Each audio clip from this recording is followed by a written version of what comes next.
This is our low-key interview setup we used for the indie film sound guide. In this video, I'm going to show you how we achieved it.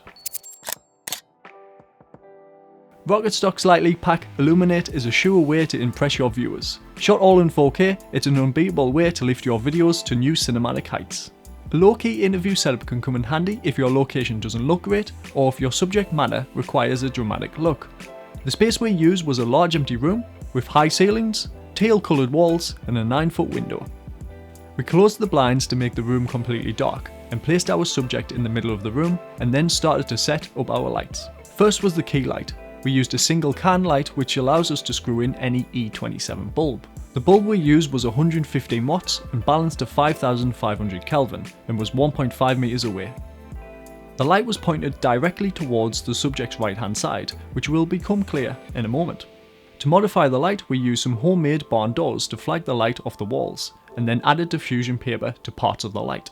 This allows us to soften only the edges of the light and keep the beam strong enough so it would bounce off our reflector. By the way, we've got a video about the diffusion paper we use here. The fill light was added by using our silver reflector, which was just out of frame. It was bouncing the key light and filling the dark shadows on the other side of our subject's face.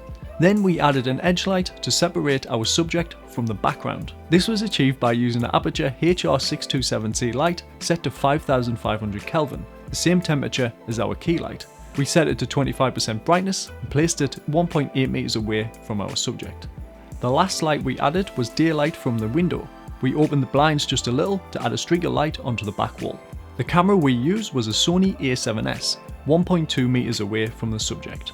We used a Canon 50mm lens set to 1.8. Our shutter was 1/50 because we were shooting 24 frames a second. We had an ISO of 250, shot on a standard picture profile, and the white balance was set to daylight, with the magenta set to +3 as the key light bulb has a green tint. Here are the lights being turned on to show how they are affecting our subject, and what the final graded shot looks like.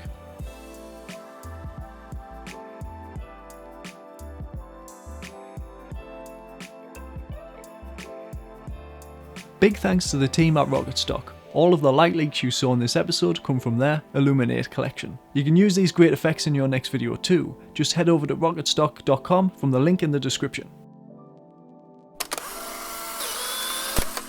Thanks for watching this setup. We're going to be making more lighting breakdowns just like this one, but in the meantime you can check out our video of how we lit our short film Keep the Change. Thanks for watching, and we'll see you next week.